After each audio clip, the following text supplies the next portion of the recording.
Each and every year, hundreds of primates are abandoned and mistreated. Some monkeys, like my friend Udi here, are lucky enough to be placed in a sanctuary. Welcome to Jungle Friends, where Kari Bagnall and her staff provide permanent, high-quality care for abused or unwanted primates right here in North Central Florida.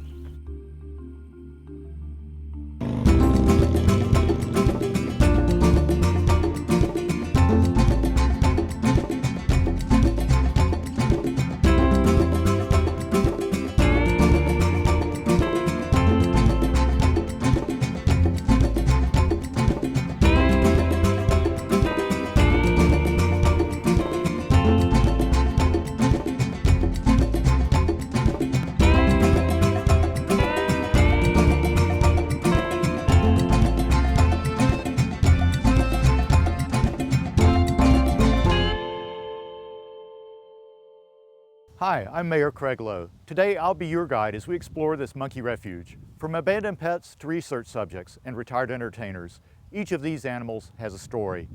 But before we hear those stories, let's take some time to meet the person who started it all. Hi, my name is Kari Bagnall and I'm the founder and director of Jungle Friends Primate Sanctuary. It's kind of a funny story how Jungle Friends got started. Actually, an ex-boyfriend bought a pet monkey. I had never heard of a pet monkey or a pet tiger or any wild animal before in my life. And then I just learned more and more about monkeys, how they don't do well in captivity. But what they do in a breeder situation is the monkeys are just bred over and over and over. When they're a few days old to a few weeks old, they're stolen from the mom and then they're just bred again. So the life of a mother monkey, and the father for that matter, is having a baby and having it stolen, having another baby and having the baby stolen. So you can imagine what kind of a life that was. I went about talking about this and how monkeys don't make good pets and they're stolen from their mothers. And as I was talking about it, more people were dropping monkeys off at my house. We actually were incorporated and became Jungle Friends Primate Sanctuary in 1997. As in any jungle, we have a lot of ground to cover here. 12 acres is quite a bit to explore. Thankfully, we have the help of Mimi Sanada, a caregiver here at Jungle Friends. My name is Mimi Sanada, and I am an apprentice caregiver here at Jungle Friends. And my job is basically to train the interns that come and go, as well as kind of oversee all of the daily chores that go on here at Jungle Friends. This is Munchkin Land. We just call munchkins because they're the smallest monkeys that we have here. We have 34 munchkins total, 10 tamarins and 24 marmosets. Basically, we have all these runways, which are the metal tunnels that connect all of the habitats. In the summer when it's hot, they have air conditioning inside so they can go in if it's too hot. And in the winter, it's heated so they can go in when it's really, really cold outside. This is the dry mix that we usually give them. It's an assortment of peanuts, dried fruit. We also have some monkey chow biscuits here. That's not really their favorite. They love the cereals and other things that we put in here. During an internship, you can learn what it takes to run a sanctuary. And especially as an apprentice, that's kind of your goal, to be able to acquire all the skills that are required of you to be able to open up your own sanctuary and pass on the knowledge and kind of create more homes for the monkeys that are in need of homes.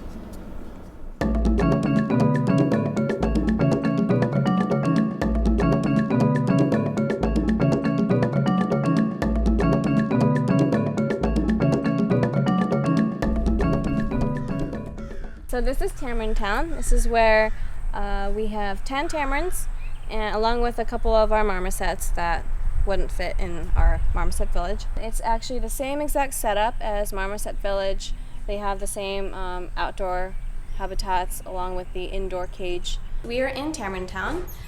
It's where we have our 10 tamarins on this side, and we have our crazy marmosets on this side. Except for little Nicor here. He's our handicapped tamarin who is being treated after he got beat up by Chopin, his mate. He got a lot of puncture wounds on his right side, so I've been treating him with some antibiotics. Part of his foot is missing, and as you can see, he doesn't have use of his tail. He has to kind of hobble around and use his arms mostly to get around.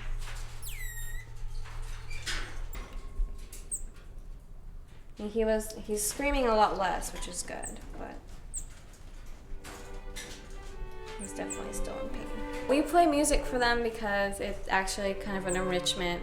A lot of times in the winter, they actually have to be locked inside all day when it's below 40 degrees outside, because they could freeze to death outside, and that's really bad.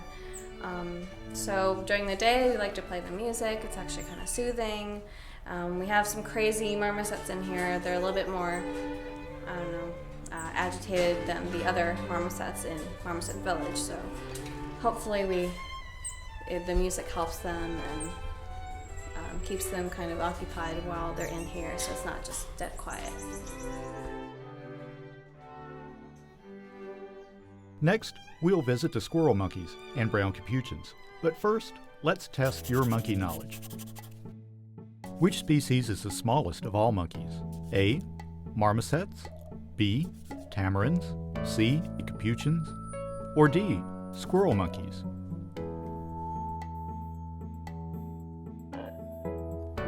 The pygmy marmoset is the smallest of all true monkeys. Not counting the tail, this animal has an average length of just 5.9 inches. Let's get back to the tour. We are by the Squirrel Monkeys. This here is Simon. He's one of two ex-pets. The other squirrel monkeys we have all came from the lab. They were taken from the wild, taken off their mom's back after their mother was killed. So they really did not know a life outside of a steel cage until coming here. So it's absolutely wonderful when we get to see them outside, enjoying the outdoors and climbing the trees. And so I don't blame them for not wanting to come inside when we want them to come inside.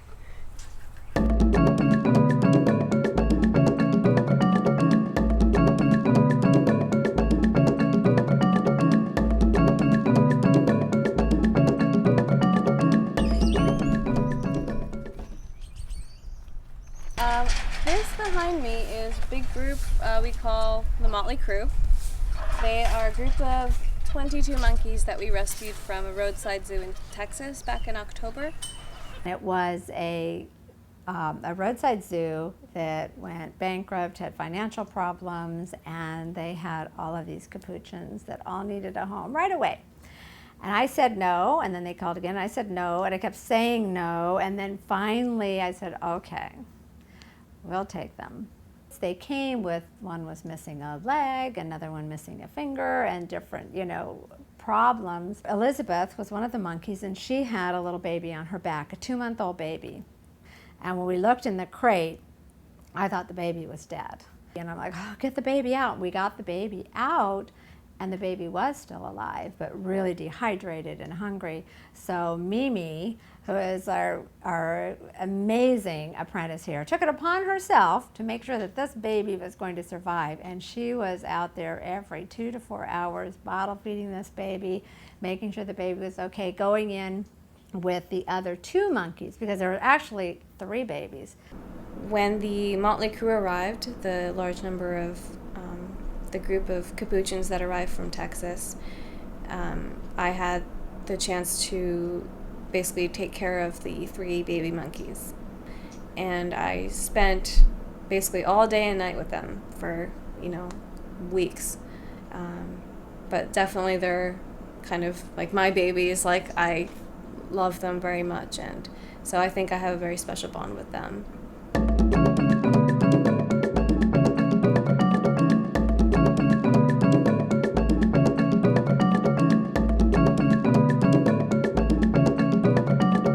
Next, we'll meet the spider monkeys and white-faced capuchins. But first, what do monkeys have that apes do not? A. A tail, B. Maxillary canines, C. Manners, or D. Opposable thumbs? Neither chimpanzees, gorillas nor orangutans have tails. Let's check back in with Mimi. Right now we're in front of one of our big habitats, Thunderdome. We have 9 spider monkeys, and 4 of them are housed in here. He was actually found in an abandoned basement in New York City. He was still just over a year old when they found him. Well, little Udi, we used to call Udi baby Udi. He came here when he was 14 months old. Now we call him affectionately the Udi monster because he's all grown up now.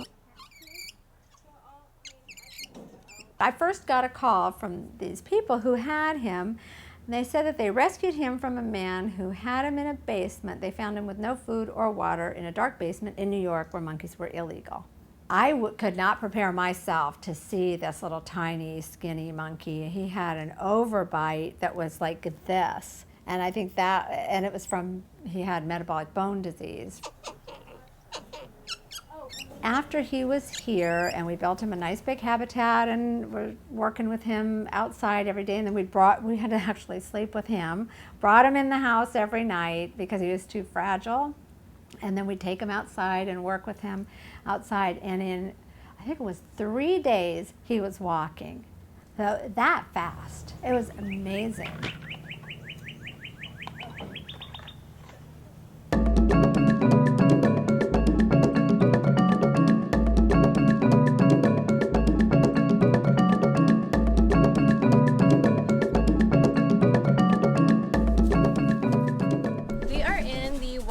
Capuchin area of the sanctuary. They all have this white fluffy mane, as well as the white arms and the black body. This here is Darwin and Dharma. They were living with a family who the woman did not think she could get pregnant. So she bought these monkeys as surrogate children.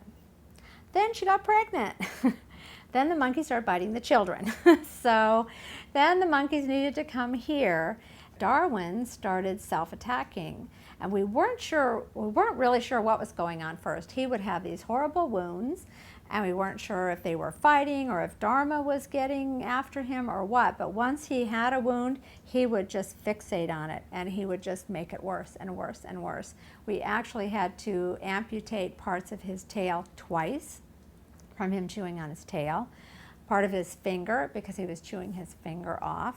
We are always trying herbal remedies and homeopathic and moving them around to different habitats and introducing them to other monkeys and trying to get their mind off of their fixation and off of themselves in any other way. And we tried everything imaginable for Darwin. And it finally came down to the Prozac work. So he's our little Prozac monkey. And they have been doing great.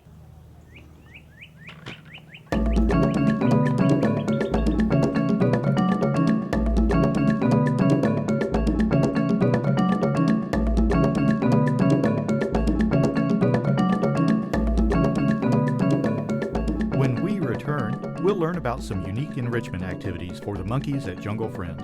But first, what is the most common term for a group of monkeys? A, brood, B, troop, C, crowd, or D, mongrel?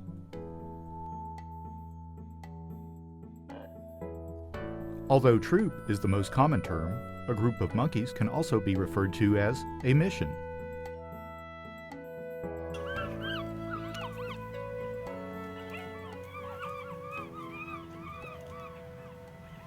It's amazing how similar to humans these primates are. Their facial expressions, personalities, and even their art. When given the right supplies, monkeys can give insight into human creativity. This is one of our monkeys, beautiful artwork. And the monkey painting is actually an enrichment for the monkeys. They enjoy, some of them enjoy very much playing with the colors. So we'll help them with getting the paint onto the canvas and let them have their way with it, making whatever patterns, smearing around, sometimes eating a little of it, sometimes eating a lot of it. Connie was one of the first monkeys that somebody dropped off before I was a sanctuary, dropped off, didn't want her anymore. And she used to do these wonderful smears with her poop and her food, everything. She would just make these beautiful designs with oatmeal or poop or sweet potato or something. I thought, wow, I wonder if we gave her some paint. What colors would you like today? One of the things I love about the monkey art is they're very abstract, and you can look at them and you will always start to see things in them. And I found I always start to see monkeys. People ask me, do you think they know what they're doing or what, I don't know. But I'll tell you what, they're very deliberate in what they do. Some can be just real, doing just like this, and then other ones are just smearing it around. They just want to feel it on their hands, and they just like the way it feels. It's not like all monkeys like red, or all monkeys, they all have their favorite colors, and they're different.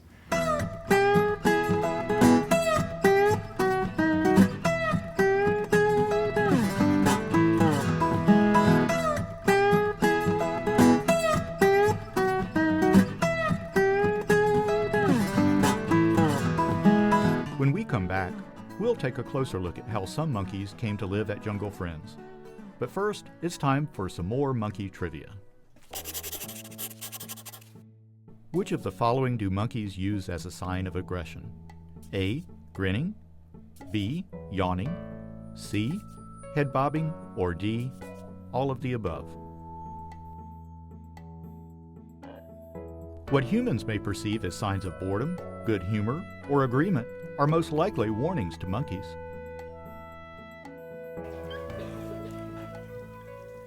It's clear that these animals are treated with due respect once they arrive at Jungle Friends, but how do they get here? Most of these primates are abandoned pets with nowhere else to go. When owners realize that primates aren't suitable pets and can't provide for them, they turn to Jungle Friends for help. Looking back on the day that Tiki arrived, I think it was harder for her humans actually than it was for Tiki. They did the right thing for Tiki to get her to a sanctuary and to allow her to be with some other monkeys. Do you want me to take her? Getting nervous about something, I don't know what. It's okay. I'm thinking we just let her out in the outdoor here. Oh, it's okay. And then she... Come on, baby. It's all right. Looky there. There you go. Come on, I'm going to take this. Come on. It's okay. It's okay. Her name is Tiki. She was actually, someone was going to get her for a 2-year-old. And so I ended up with her. And she was 9 days old when I got her. I can't give her what she needs. She lived in a cage. I love this. I love this. I think she's going to be really happy here.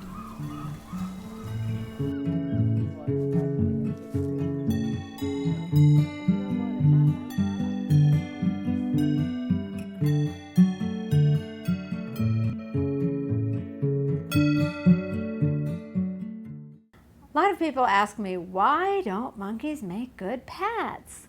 And of course, the first reason is they're stolen from their mothers. And that, no matter how you look at it, that's wrong. Dr. Sue Bowenski is an anthropology professor at the University of Florida and an expert on primate evolution, ecology, and social behavior. Now imagine what would happen if you were raised by aliens from the Sirius, the dog star. You would develop sexual orientation, social orientation toward these other beings, and you would not acquire more than a few of your normal behaviors that are learned or transmitted through social learning with others of your own species. So basically, you're going to grow up as one sick, warped little puppy. They bite, they scratch, they urine wash, they masturbate in public, and they just do things that most people don't really want to have in a pet. Most of the expats that come here are here because they've attacked their owners. They have bit their owners because they're protective of either their wife or husband or friend or anyone close to the family. So they'll think, oh, well, if we just take out the canines or if we remove all of their teeth, then they'll be safer. Well, I mean, if you take out their teeth, then first of all, they can't eat very well, so they have to have completely mushy foods, and even if they don't have teeth, they can still do a lot of damage. They still have nails, they can scratch a lot.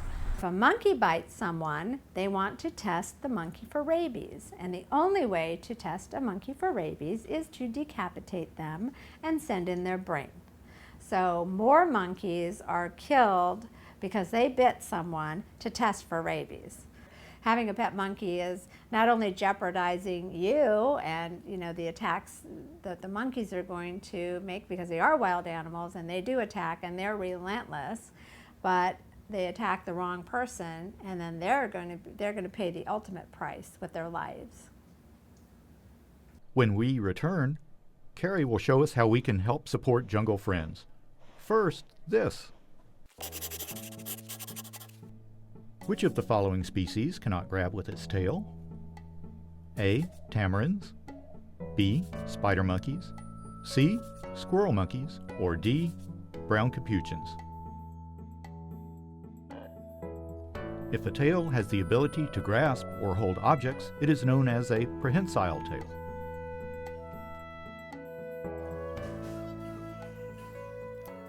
Tiki had a long trip, but she's here now and here to stay.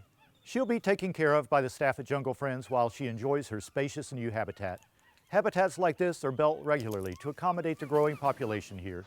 The workload can get pretty heavy, but luckily there are dedicated volunteers to help share the burden.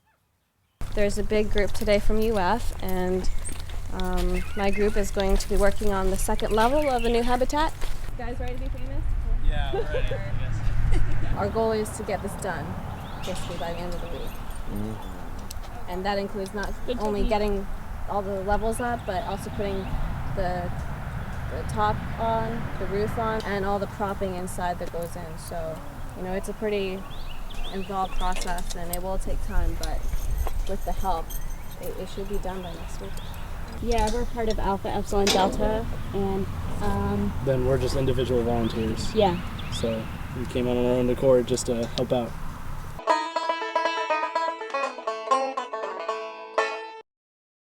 People ask me, how does Jungle Friends run? And I said, well, certainly on donations. It's all private donations. That's how we're funded. But we are really run on volunteer power. And if it weren't the volunteers that come here, our local volunteers, and mostly our student groups that come out here and help us, I don't know what we would do. You can be sitting in the office doing data entry, which we need a lot of that done. You can be chopping produce, or you can be building habitats or planting. I mean, there's literally, there's something for everyone here at Jungle Friends. It's how we've been able to make it all these years, really. Let's test your monkey knowledge one last time. What was the name of the first monkey to travel into space? A. Sam, B. Neil, C. Yuri Jr., or D.